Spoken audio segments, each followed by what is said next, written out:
Amén. Hoy vamos a continuar con la segunda parte de lo que hemos estado viendo la anterior semana acerca de nuestra porción en Romanos 5. He titulado esta prédica de dos partes como debilidad redimida. Así que hoy vamos a ver lo que nos toca, que es Romanos 5, de los versículos 9 al 11. Así que les invito por favor a que vayan en sus Biblias al capítulo 5 de la carta de Pablo a los Romanos, del versículo 9 al versículo 11. Y quisiera que por favor podamos leer todos esta porción que vamos a estar desglosando poco a poco hoy. Dice lo siguiente: pues mucho más, estando ya justificados en su sangre, por él seremos salvos de la ira. Porque si siendo enemigos fuimos reconciliados con Dios por la muerte de su Hijo, mucho más, estando reconciliados, seremos salvos por su vida. Y no solo esto, sino que también nos gloriamos en Dios por el Señor nuestro Jesucristo, por quien hemos recibido ahora la reconciliación.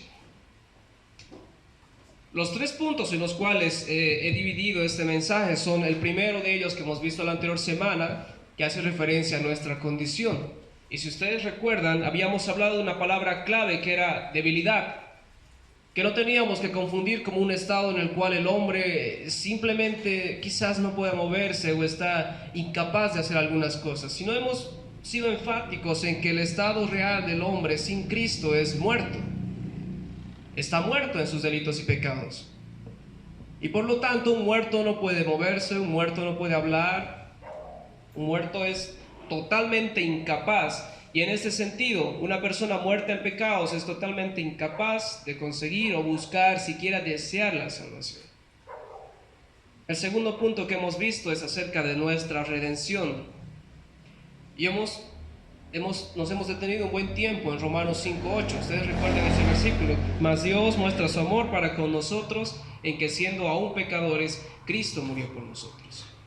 Luego de exponer la debilidad del hombre, la incapacidad del hombre, y cómo también Pablo nos plantea esta situación en la cual nadie siquiera se atrevería a morir por una persona que parece ser justa o que parece ser buena, Cristo muere por un pecador totalmente culpable de juicio. Cristo ofrece su vida por alguien que no lo merecía, y eso somos tú y yo. Pero ahora vamos a ver un tercer punto, que es acerca de nuestra adoración. Y lo vamos a ver así, ya que al entender nuestra condición, entendemos lo grande que ha sido nuestra redención. Y al entender lo grande que es nuestra redención, debería ser motivo suficiente para nuestra adoración. Y este es el tercer punto que vamos a ver ahora. Así que por favor, vamos a Romanos 5:9. Nos dice: pues mucho más, estando ya justificados en su sangre, por él seremos salvos de la ira. Tristemente, la justificación ha perdido mucho sentido que años atrás tenía. Si nos remontamos quizás a la época de la Reforma Protestante, allí la justificación por fe era algo crucial para que la iglesia tome la decisión de apartarse de aquellos que habían decidido optar por la justificación por obras, que nos planteaba que el hombre podía ser salvo a través de lo que podía hacer, que era justificado a través de lo que podía dar, lo que podía ofrecer, lo que era capaz de hacer para alcanzar la salvación. Y entonces surgió esta idea totalmente bíblica de la justificación por fe, que tiene bastante sustento bíblico, y es algo que se había perdido. Entonces, en la época de la Reforma, se comenzó a volver a darle sentido a esta frase, la justificación por fe. Pero hoy en día creo que ha sucedido lo mismo que años antes, que se ha perdido el sentido, la idea, la interpretación correcta de lo que significa ser justificado solamente por la fe. Y Romanos 5:9 nos dice: pues mucho más, estando ya justificados en su sangre, por él seremos salvos de la ira. Entonces la justificación es algo que siempre va a ser bueno recordar, que siempre va a ser bueno tenerlo claro, porque nos va a permitir entender lo grandioso que es Dios y lo grandioso que ha sido la obra de su Hijo Jesucristo en esa cruz para alcanzar nosotros la salvación. La mejor manera de ilustrar la justificación es mediante la siguiente imagen. Existe un juez, y para esto nos vamos a apoyar en Salmos 56, voy a ir dándoles palabras y versículos para que los vayan anotando. Y por favor les voy a pedir si algunos podrían ir buscando ya estos versículos, porque luego también les voy a pedir que los lean. Existe un juez, y esto está en Salmo 56. Existe un juicio, y esto está en el mismo Salmo 50 de los versículos 3 al 4. Existe un culpable, y eso lo sustentamos con Romanos 1:21, también con Romanos 1:28 al 32. También existe un sustituto, que esto está en Romanos 5:8 y también en Primera de Pedro 3:18. Y existe un veredicto, que está en Colosenses 2, de los versículos 13 al 14. Vamos viendo punto a punto. Existe un juez, Salmo 56. Alguien por favor que pueda leer Salmo 56. Y los cielos declaran su justicia porque Dios es el juez. Amén. Es bastante clara la idea, ¿verdad? Dios es el juez y es un juez justo. Pero si existe un juez, tiene que existir un juicio. Y esto está en Salmos 50, 3 al 4, unos versículos más arriba. Alguien por favor que nos lea Salmos 50, 3 al 4.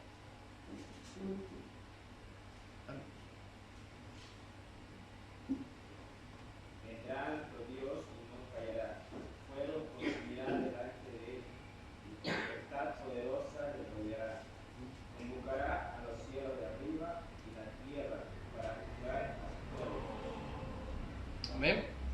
Existe un juicio, existe un juez, existe un juicio. Ahora, si hay un juez y si hay un juicio, tiene que haber un acusado, que en este caso es totalmente culpable. Romanos 1:21, por favor, si nos lo podrían leer para todos.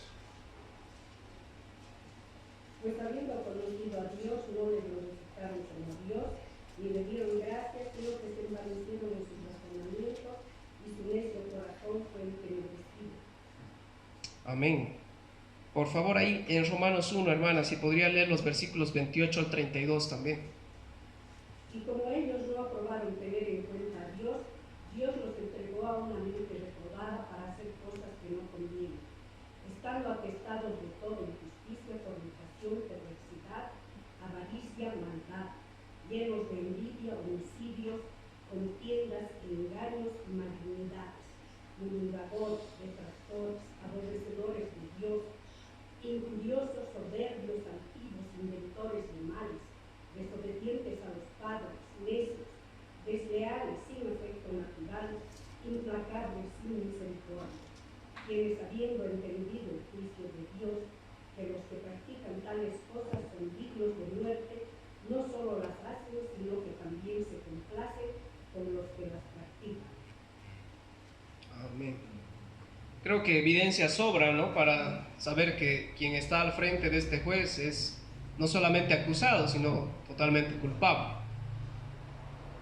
Pero ante esta situación en la cual hay un juicio y hay un juez totalmente justo y una persona culpable con una sentencia de muerte, pues como hemos leído en el último versículo, quienes habiendo entendido el juicio de Dios, que los que practican tales cosas son dignos de muerte, tú y yo, quienes practicamos estas cosas, quienes están en pecado y sus vidas aún están envueltas de esta mancha tan negra y oscura en sus vidas, tiene una sentencia que es ser dignos de muerte.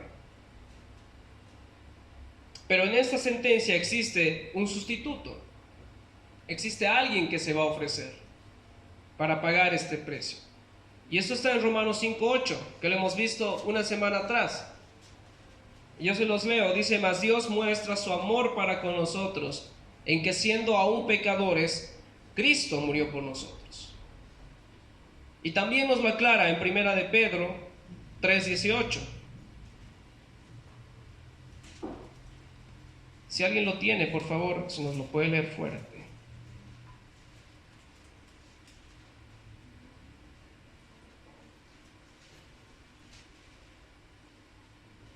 Porque también Cristo padeció una sola vez por los pecados, el justo por los injustos, para llevarnos a Dios, siendo a la verdad muerto en la carne, pero vivificado en espíritu.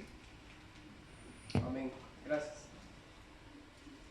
Entonces estamos viendo que en medio de esta situación en la cual existe un juez y existe un juicio, hay también un culpable, pero en medio de esta sentencia se presenta un sustituto, el cual es Cristo, el justo por los injustos.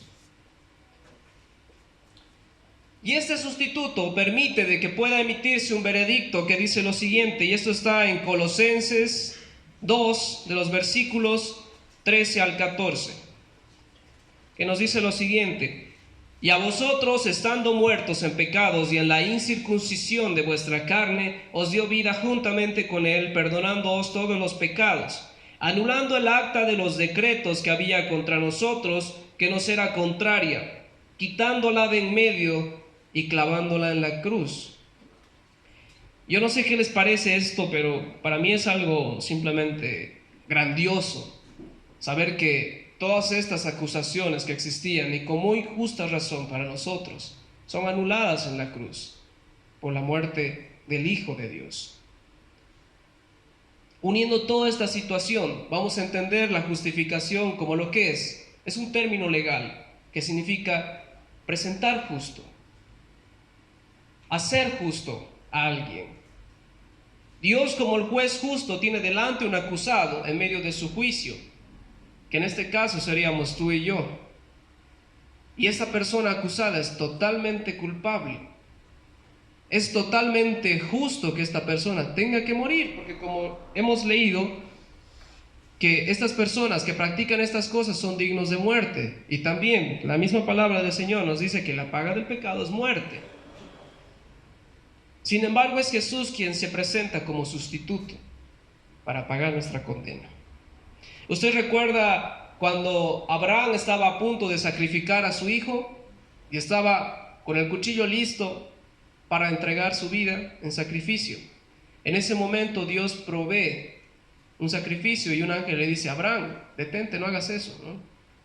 Allá está el cordero que vas a sacrificar. Así como en ese momento exacto Dios había provisto un sacrificio para Abraham, de la misma manera Dios el Padre provee el sacrificio para nuestros pecados. Y como vimos también la anterior semana, esto es a su tiempo, al tiempo perfecto de Dios, en el momento en el cual más lo necesitábamos. Dios provee a su Hijo en sacrificio por nosotros, y es Él quien paga nuestra condena. Hay que entender que la realidad de la justificación no es que simplemente Dios perdone los pecados de las personas y todo queda allí, porque no nos olvidemos que Dios es un juez justo.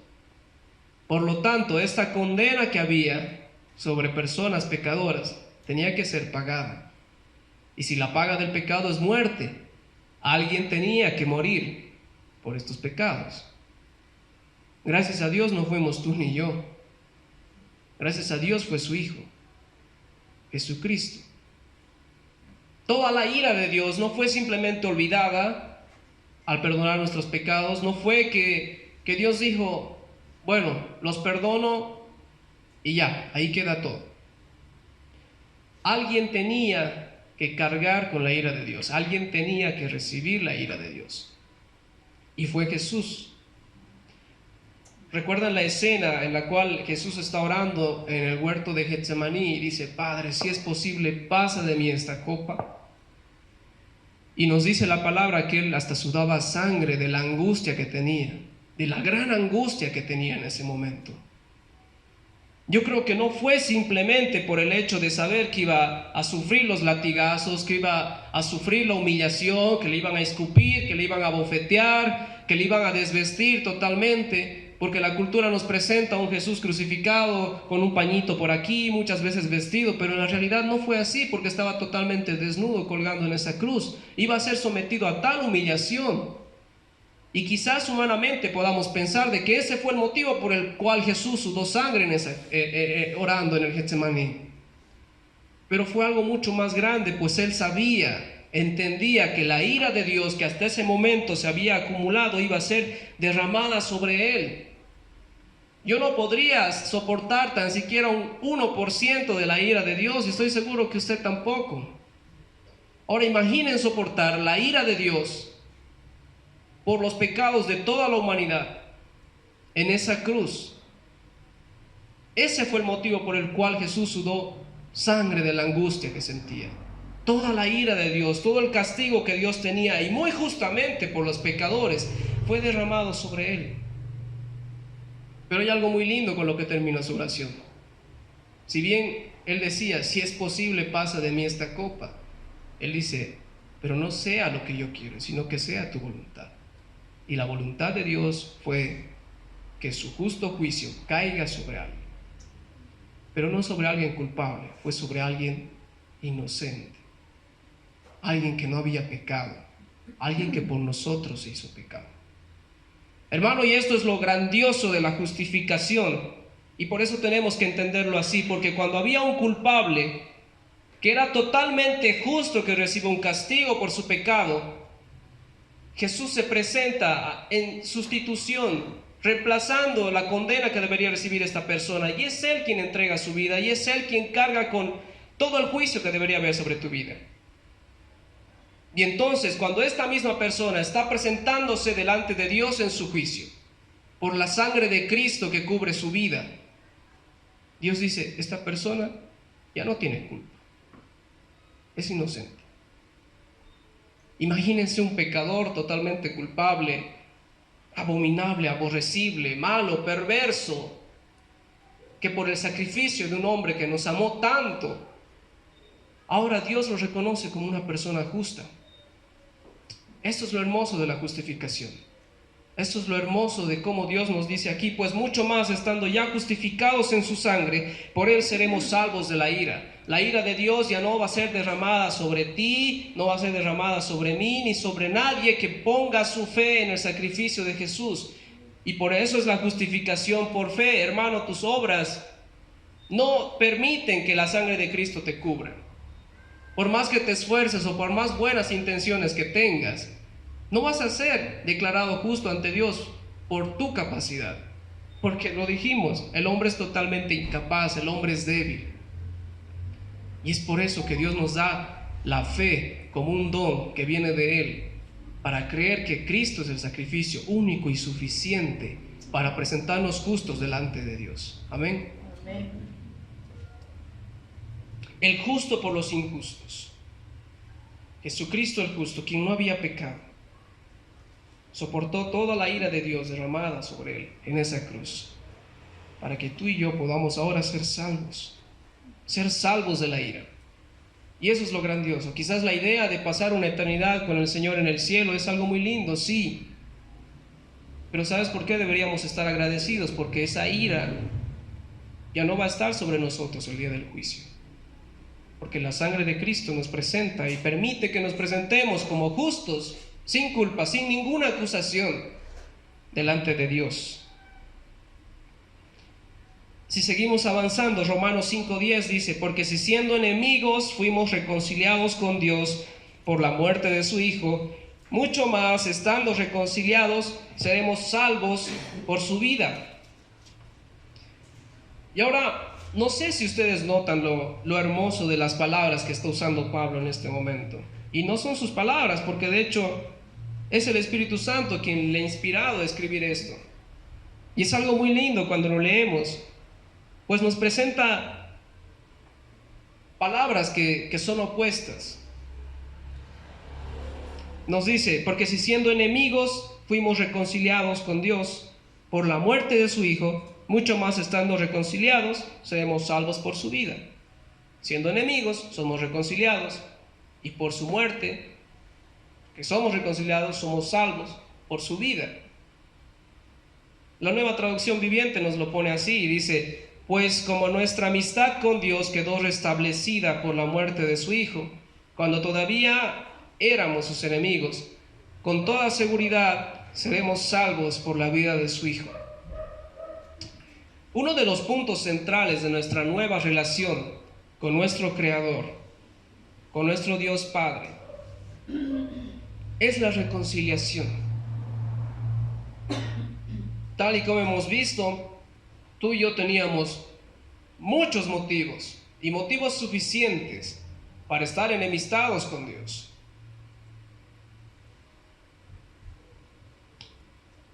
Si leemos en Génesis, por ejemplo, vemos esta hermosa cercanía que existía entre el hombre y Dios. Vemos como Dios, incluso su presencia, se paseaba por el jardín y podía hablar directamente con él. Y yo me imagino que debió ser algo hermoso saber que Dios estaba allí presente y que su presencia cubría todo lo que estaba allí. Pero esto duró poco, porque cuando el pecado entró a través de la desobediencia, Dios se apartó. Lo digamos más correcto, Dios los apartó. Pues un ejemplo claro es cuando Dios expulsa a Adán y a Eva del Edén. No solamente estaba creando una distancia entre ellos, una distancia física, sino también una distancia, una separación espiritual. La hermosa relación de cercanía que había del Creador con su creación es rota a causa del pecado. Porque esto es lo que trae el pecado. Porque esta es una consecuencia del pecado. Romanos 3:23, que lo hemos visto hace unos meses atrás, decía: por cuanto todos pecaron y están destituidos de la gloria de Dios, totalmente separados, apartados de Dios. Lo que pasó en el Edén es un ejemplo claro de cómo el pecado nos distancia de Dios, nos aparta, porque Dios es santo, Él es justo, Él no va a permitir que un pecador esté en su presencia. Él no va a permitir que algo tan falto de santidad esté delante de Él. Entonces, la distancia que existe por el pecado es totalmente necesaria, pues Dios no sería justo si tolerara un pecador en su presencia.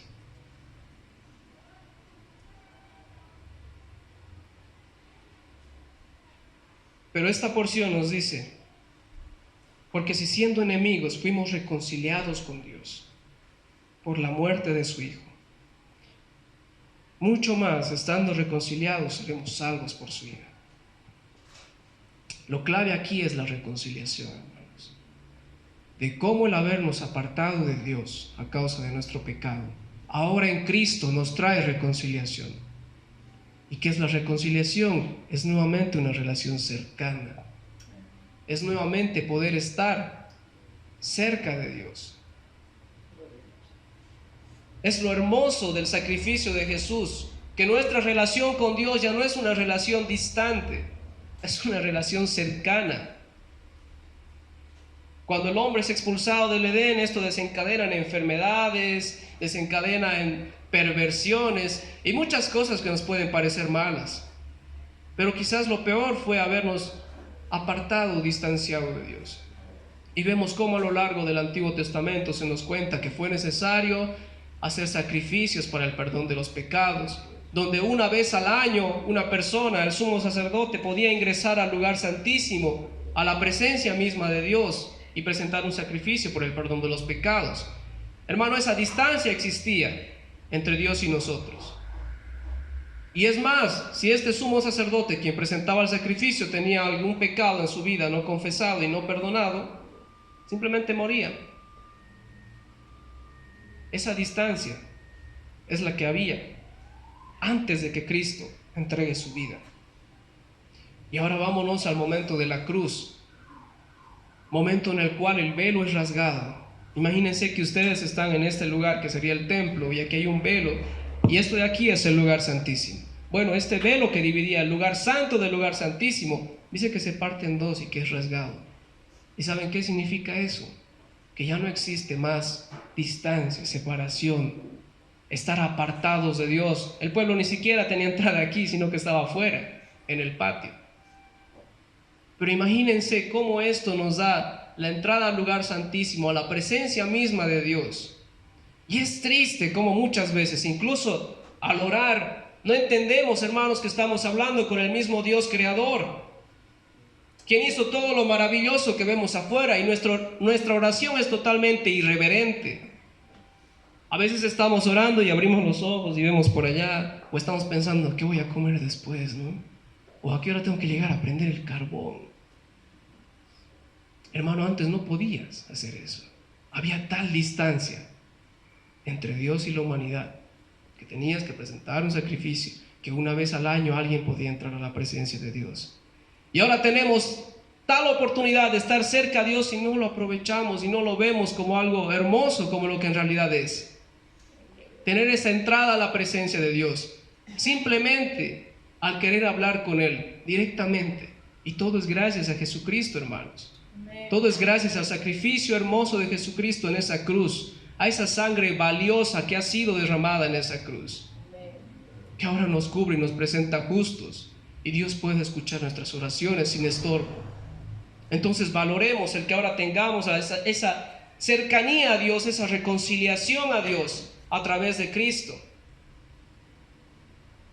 Y leyendo esta parte me vino a la mente Juan 1, 12, 13. Quisiera que alguien lo lea. La epístola de Juan, el Evangelio de Juan, capítulo 1, versículos 12 al 13. Si alguien nos lo puede compartir, por favor, para que todos podamos. Mas a todos los que le recibieron, a los que creen en su nombre, les dio potestad de ser hechos hijos de Dios, los cuales no son engendrados de sangre, ni de voluntad de carne, ni de voluntad de varón, sino de Dios. Amén. Imagínense de ser enemigos a estar reconciliados con Dios. Pero no simplemente como unos conocidos de Dios, sino como hijos de Dios. De ser enemigos de Dios a ser hijos de Dios. ¿No le parece un cambio impresionante? ¿No le parece algo precioso? Somos adoptados como hijos suyos. Por eso podemos llamarle Padre. Por eso nos llamamos hermanos. Porque el que está al lado también ha sido adoptado como hijo de Dios. También compartimos una misma sangre, que es la sangre de Cristo. Y tenemos un mismo Padre, que es nuestro Padre Dios. Miren lo hermoso que es la cruz de Cristo, que nos lleva de ser enemigos de Dios a ser hijos de Dios. Y nos lleva a reconciliarnos con Dios de tal forma que ahora tenemos entrada al lugar santísimo y podemos hablar con Él y podemos contarle lo que nos pasa con toda confianza, con toda seguridad, porque Él está allí y nos escucha. Ya no somos enemigos, somos sus hijos.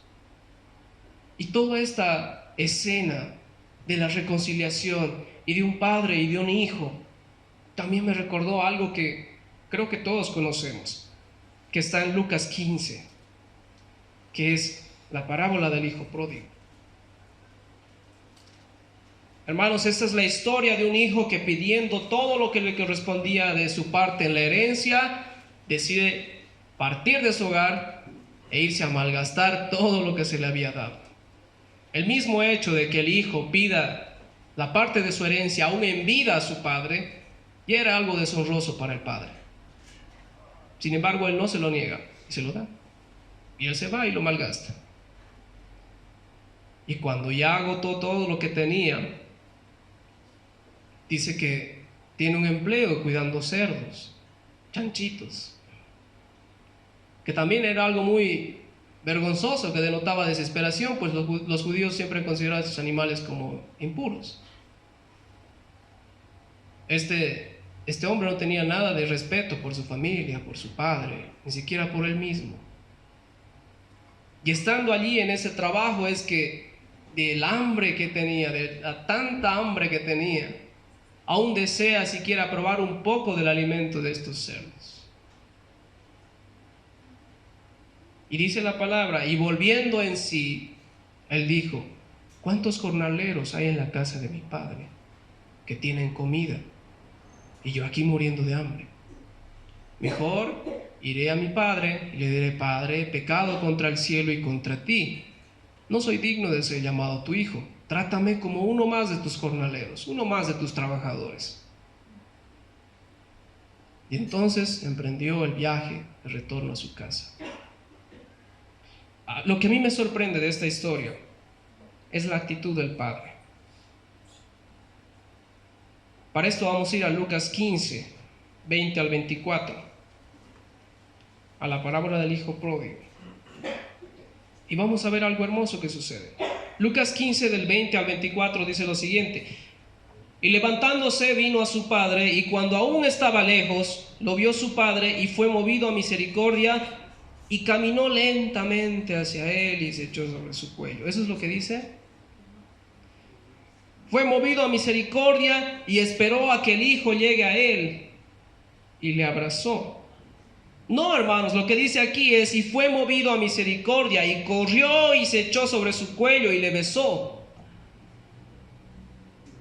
Y el hijo le dijo: Padre, he pecado contra el cielo y contra ti, y ya no soy digno de ser llamado tu hijo. Pero el padre dijo a sus siervos: sacad el mejor vestido y vestidle, y poned un anillo en su mano y calzado en sus pies, y traed el becerro gordo y matadlo, y comamos y hagamos fiesta. Porque mi hijo muerto era, y ha revivido; se había perdido y es hallado. Y comenzaron a regocijarse. Lo que a mí me sorprende es la actitud del padre al ver a su hijo. No espera que se acerque a él, no va caminando lentamente, no le da la espalda, no se mete a su casa, no le cierra la puerta, corre hacia él. Y él era una persona mayor, su padre era una persona mayor, y para una persona mayor que usaba una túnica como usaban antes, el hecho de correr significaba que tenía que levantarla para poder correr en verdad. Y esto era también muy deshonroso. Sin embargo, al padre no le importó esto. No le importó pasar vergüenza o perder su honra, pues vio que su hijo estaba regresando. Su hijo, que había estado muerto, ahora había revivido y estaba volviendo a él. Y el padre corre y le abraza y le besa y le recibe. ¿Y qué dice? Bueno, ¿tenemos un trabajador más? No. Saquen los mejores vestidos, pónganle el mejor calzado, maten al becerro más gordo. Se regocija, pues su hijo ha vuelto. Pero hay algo que tenemos que entender de esta historia, porque parecería ser que en ciertas partes nos da a entender otras cosas. Lo primero de ellos es que el hijo haya decidido volver al padre. Que el hijo en algún momento pensó y dijo: en la casa de mi padre hay muchos trabajadores, entonces iré a él. Y hay algo clave, que es el volver en sí. Cuando la palabra dice: y él volvió en sí, podríamos preguntarnos, o mejor dicho, podríamos pensar: bueno, si él volvió, primero tuvo que irse. Si nos dice que él estaba con vida ahora que el padre lo vio, entonces en algún momento tuvo que estar muerto. Este volver en sí, hermanos, no significa que él tuvo la capacidad natural de darse cuenta que donde su padre iba a tener una mejor vida y entonces vuelvo al padre porque yo lo decido. Si lo traemos a nuestro contexto, muestra la situación en la cual tú y yo estábamos sin Cristo, muertos en pecados, apartados de Él, sin que nos importe siquiera qué es lo que pasa, ni la honra de nuestro Padre. No nos importaba en lo más mínimo. Pero el volver en sí no es obra tuya, no fue obra mía, porque este hijo estaba en pecado y tú y yo vivíamos en pecado, y solo hay alguien capaz de, se me fue la palabra, solo hay alguien capaz de convencer de pecado. ¿Usted sabe quién es quien convence de pecado? Uy, no los escucho. ¿Quién es quien convence de pecado? Amén. Y para que esta persona vuelva en sí, no fue obra suya. No fue algo que él pensó, que se dio cuenta, que se puso a hacer números, a analizar, a ver, podría comer bien. No, fue el Espíritu Santo quien lo convenció de pecado y le dijo: estás mal, necesitas pedir perdón a tu padre y volver a él. Porque eso es lo que él piensa, ¿verdad? Y él dice: iré donde mi padre y le diré: Padre, he pecado contra el cielo y he pecado contra ti. No soy digno de ser llamado tu hijo.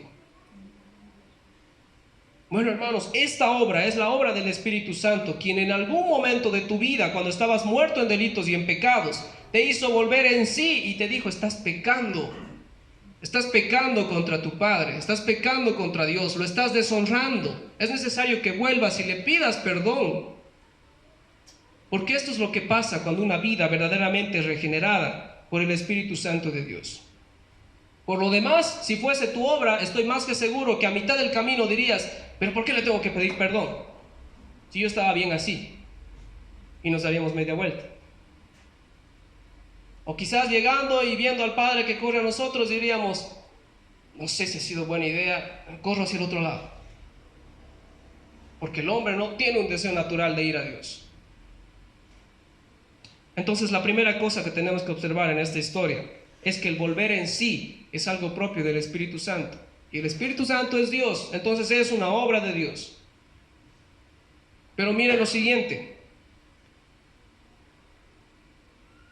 Cómo el Padre corre al Hijo.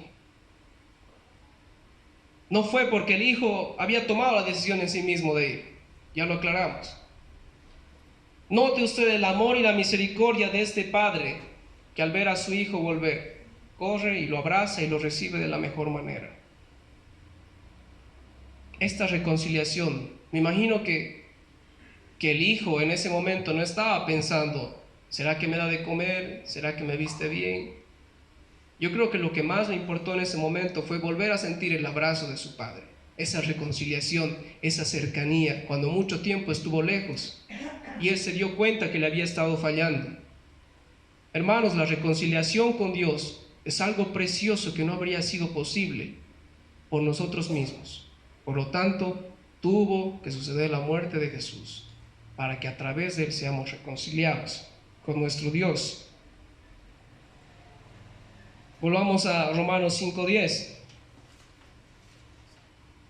Pues como nuestra amistad con Dios quedó restablecida por la muerte de su Hijo, dice la Nueva Traducción Viviente, cuando aún éramos enemigos, con toda seguridad seremos salvos por la vida de su Hijo. Hay seguridad en que esto de volver no sea nuestro. Y debe existir seguridad. Porque si fuese obra nuestra, estaríamos muy inseguros, porque nosotros somos muy fluctuantes. Sin embargo, nuestro Dios no cambia.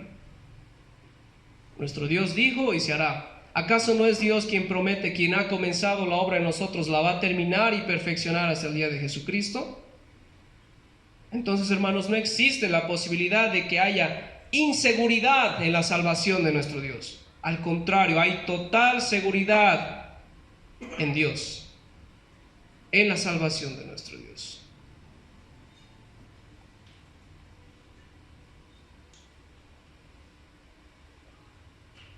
El versículo 11 nos dice lo siguiente, Romanos 5:11. Y no solo esto, sino que también nos gloriamos en Dios por el Señor nuestro Jesucristo, por quien hemos recibido ahora la reconciliación.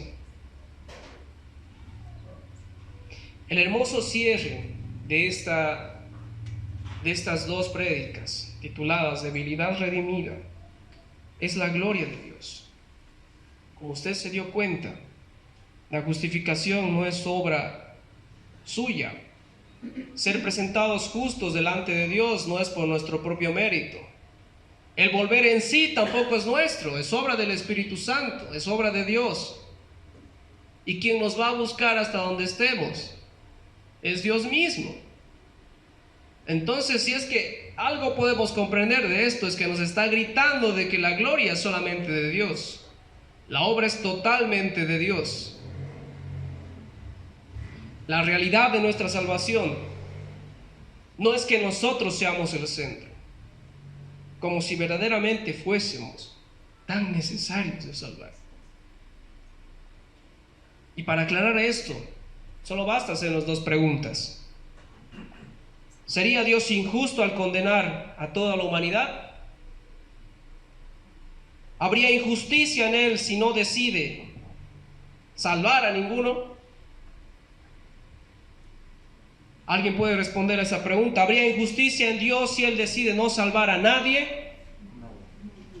¿Sería totalmente justo? ¿Sería totalmente justo que Dios decida no salvar a nadie? Pero así como Dios es justo, también es misericordioso. Hermanos, y cuando nosotros merecíamos el juicio de Dios, Dios nos da su misericordia para alcanzar la salvación. Porque ninguno de nosotros merecía ser salvado, ¿amén? Si usted es consciente de lo que es su vida, nadie merece ser salvado. Y sería totalmente justo si Dios no salva a nadie. No habría injusticia en Él. Mas su misericordia y su amor se expresa en que Jesucristo murió para que aquellos quienes ponen su fe en Él sean salvos de la ira de Dios. El propósito de Dios al salvarte es solo uno: es que Él se lleve la gloria. ¿Quién más sería capaz de tomar lo perverso, lo malo, lo aborrecible, aquello que detesta a Dios, que en verdad lo odia hasta lo más profundo de su ser? ¿Quién sería capaz de tomar algo o alguien así y convertirlo en algo que le da gloria, que le sirve, que le ama, que le da honra? Solamente el alfarero podría tomar del mismo barro y hacer vasos para honra y vasos para deshonra. Yo siempre comparto esto, y es que muchas veces cuando comienzan a contar sus testimonios, ¿no? Siempre sale alguien que parece una competencia de quién fue más pecador que quién, ¿no? Y comienza: yo antes era así, no, pero yo era peor que vos. Y yo muchas veces me sentía mal porque decía: yo no tengo tantos pecados para contar, ¿no? Muy santo. Bueno, el hecho es de que yo no vengo de una vida de drogas, de alcohol. No vengo de estar en pandillas, de haber matado a alguien. Y entonces decía: ¿y con qué me quedo para contar, para mostrarme como el pecador que era? Y muchas personas también exponían los milagros que Dios había hecho en su vida y decían: a mí Dios me salvó de, no sé, estaba perdido en esto, y yo estaba tan enfermo que Él me dio vida. Y yo decía: pues nunca he pasado por nada de eso. Y me preocupaba. Y es entonces que entendí que todos tenemos un testimonio grandioso y glorioso. Y es que no importa tu pecado, Dios fue capaz de tomar a ese pecador, a esa pecadora, y convertirlo en lo que ahora es un hijo de Dios. Y para mí eso es un milagro grande. No sé qué les parece a ustedes, pero que Dios haya tomado tu vida con un pecador que lo aborrecía, que simplemente podía odiar a Dios, y ahora hacerlo su hijo, es un milagro. Porque nadie podría haber sido capaz de hacerlo. Ni el mejor predicador, ni la mejor prédica, ni el mejor motivador, ni el mejor estudio, el mejor seminario no sería capaz de tomar tu vida y cambiarla por lo que ahora eres. Y a ustedes, que aún no conocen a este Dios que es capaz de cambiar sus vidas, ese es el milagro que Dios puede hacer en ustedes. Ustedes que aún no conocen de este Dios grandioso y hermoso, capaz de tomar un pecador y convertirlo en su hijo, eso es lo que Dios les ofrece. Y no necesitas hacer algo, no necesitas esforzarte, no necesitas mostrar tu capacidad de ser bueno, de venir a la iglesia, de no faltar, de apoyar, de diezmar, de ofrendar, lo que tú quieras. No necesitas mostrarlo, porque solamente es necesario tener fe en el Hijo de Dios. Y esta fe es creer que Jesús es capaz de cambiar tu vida, de que Jesús es suficiente. La gloria de tu salvación no es para ti, sino es para Dios, porque Él fue el único capaz de hacerlo. Hermanos, no buscamos nosotros ser exaltados, buscamos que Él sea exaltado. Amén. No buscamos nosotros ser el centro, porque Él es el centro. No buscamos protagonistas, porque Él es el principal, el único y suficiente.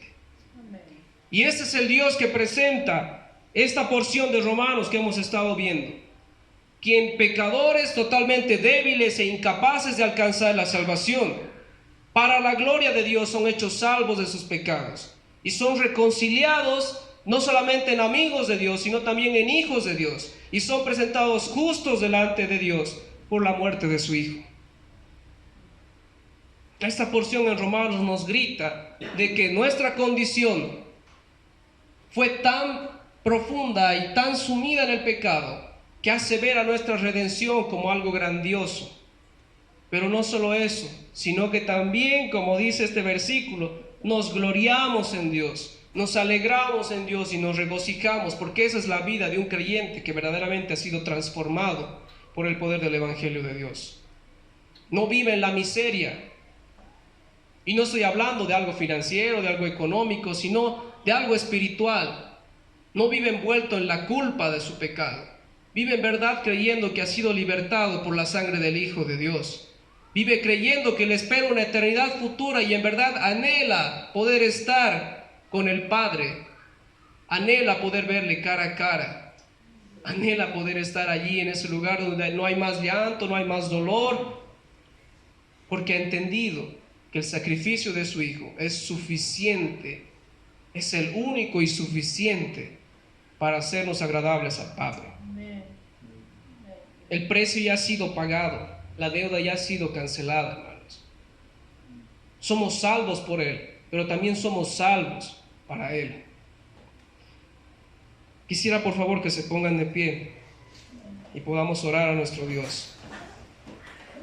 Y en verdad piensen que esta reconciliación nos pone tan cercanos a Dios como aquel hijo que volvió a su padre y que recibe su abrazo y que siente su amor, porque esto es lo que Jesús hizo posible en esa cruz. Oremos, hermanos. Amado Señor y Padre Celestial, gracias porque nos permites concluir con este pasaje en Romanos 5, Señor.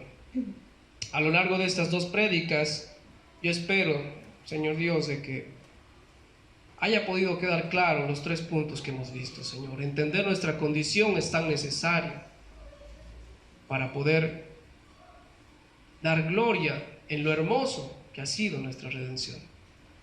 Y que esto nos lleve a que nuestra adoración tenga motivos más que suficientes para adorarte. Somos salvos por ti, Señor. Podemos estar seguros de que somos salvos en ti. Pero también queremos entender, Señor, que somos salvos para ti. Ahora yo te pido, Señor, de que tu iglesia pueda ser consciente de que este mensaje que, así como lo ha recibido, también lo pueda compartir afuera. De que pueda ser un compromiso en cada uno de ellos, Señor. El llevar tu palabra y el llevar tu evangelio, que está resumido de muy buena manera en este pasaje de Romanos 5. Que ellos entiendan la necesidad que existe allá afuera, Señor. Ellos entiendan la condición de personas que te detestan totalmente. Pero que también comprendan que el poder de convencerlos de pecado no está en ellos. El poder de que quienes aún están aquí presentes y no te conocen, Señor, que ellos puedan ser capaces de darse cuenta de su pecado, no está en lo bueno que yo pueda hacer compartiéndoles este mensaje, sino simplemente cuando tú se lo permitas y cuando tu Espíritu Santo los convenza de su pecado y ellos puedan darse cuenta que necesitan volver al Padre y necesitan arrepentirse de sus pecados y pedir perdón y poder ser reconciliados contigo, Señor. Ese es mi deseo para quienes aún no te conocen, y también que ese sea el deseo de tu iglesia al predicar y llevar tu palabra a quienes aún no te conocen, Señor. Gracias por este tiempo, gracias por quienes aquí están presentes.